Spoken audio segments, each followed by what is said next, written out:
Woo! It's your boy King here. I got a quick story about traveling abroad, which is so necessary for the soul and to cut the chains of bondage and just to get you to work and recognize what we're here to do in America. We're here to work hard and get ahead and capitalize on capitalism before it's abolished. That's another conversation, but I just want to tell you a quick story real quick on how I first went to cross the borders of America, and I went to Mexico. I was 12 years old. My boy Joshua Andrew Riego, dios.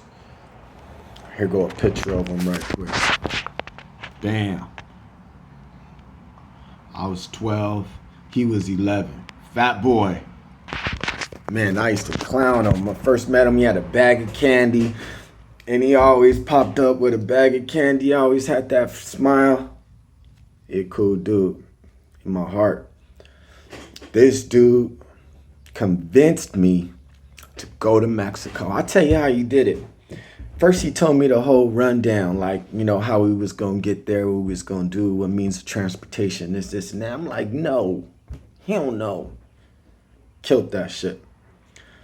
Days later, weeks later, months later, I don't know, we looking through a photo album. So he's like, yo, remember that Mexico trip? We take this bus right here, the number 32. I guess he went with his grandma a few times and they took pictures along the way. And he said, yeah, we gonna jump on the trolley and take you right to San Ysidro. I'm like, what the fuck? I never even heard of San Ysidro. But I lived in, where were we at? I think we was in Chula Vista or National City, Chula Vista, which was only like 15 minutes away from the border, 20 minutes, something like that. Oh, this is that OG right here. And the Fonto leaf.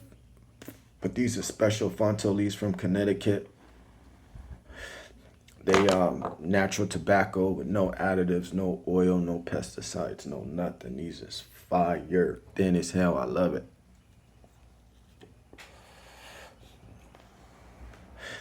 So he going through the scenarios, like where we gonna go. Take the trolley. We're gonna go over the border bridge. Once we get over the bridge, we go through the border. And he laid it all down.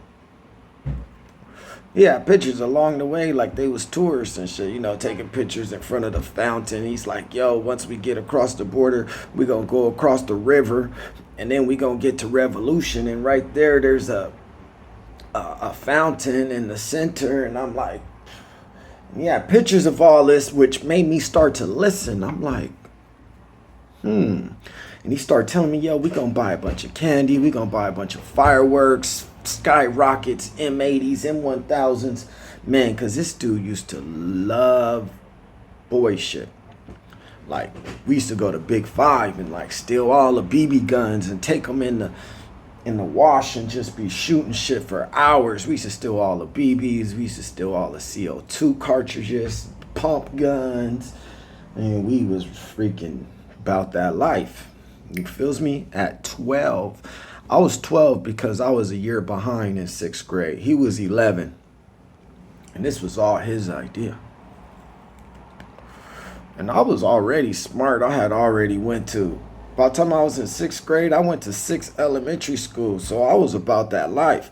But when I met this dude, fat boy, nerdy boy, Josh, with his ears tucked in his hat. Whoo! We was on that. Yes. So I did it. I'm like, when we going? He's like, tomorrow. I'm like, tomorrow's Tuesday, nigga. How the fuck we gonna go? We gonna ditch school. We gonna go. By this time, I'm convinced. I'm gassed. I'm like, let's do it. You asking how we get money? His mom used to break him off a note a month. I remember seeing him at school. He pull out a wad of money. Wop. $27. We like, woo! Nigga got $27. Man, I went home, called my dad up. Hey, Pop, you got to send me some money. That nigga sent me a dub. I'm like, hell yeah. Next week, called him up again. Hey, you got to send me some more money. So every week, I used to gas him. And then Joshua would get his other note. Before you know it, we was the most poppin'est kids in school, selling everything we could get our hands on. Itching powder, stink bombs, like stupid shit that we could find, candies. But then when we went to Mexico, we stepped our game up. Man, we was making $10 a day. Man, I would save my money. Josh, you see the way he looked. He'd be eating every store on the way to school. We was getting it. It was the life. So we went to Mexico. We came back with firecrackers, M80s, M1000s, skyrockets, gang of different candies, picos, the straws, the tamarindos, the shots, the all type of stuff. And we was just balling little kids, 12 and 11.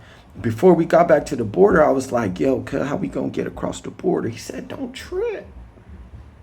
Just tell them you an American citizen. American citizen? Just say it. I'm like, all right.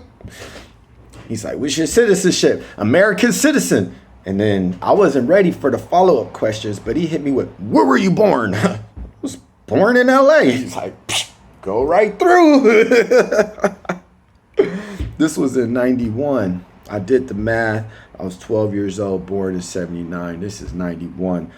Way when the laws was different about crossing the border. It was no rules. Basically, just say your citizenship and you go right through. Anybody who went through the borders around that time know about that.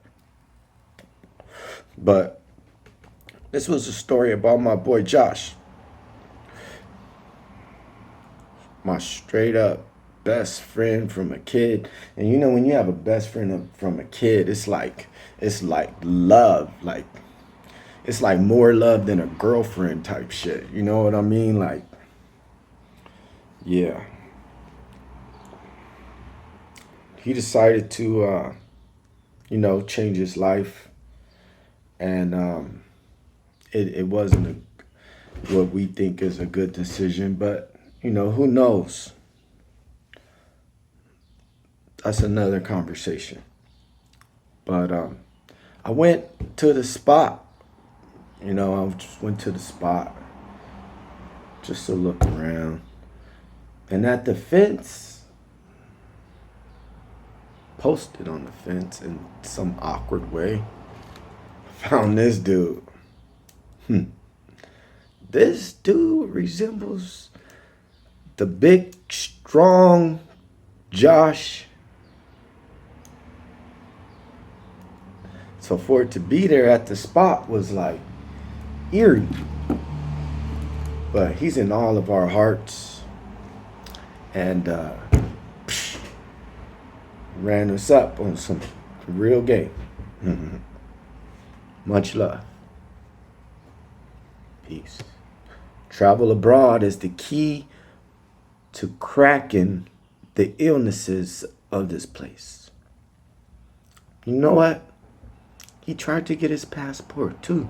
He paid for it. He paid for the passport and was denied. Why? Because he owed some child support. Is that a good enough reason to stop a person from traveling? No. We need to change that. Another goal. All right, y'all. Much love. Thanks for listening to the story. Crypto Ken. Hope to catch up on some crypto talk, some life talk, some traveling talk, some real talk.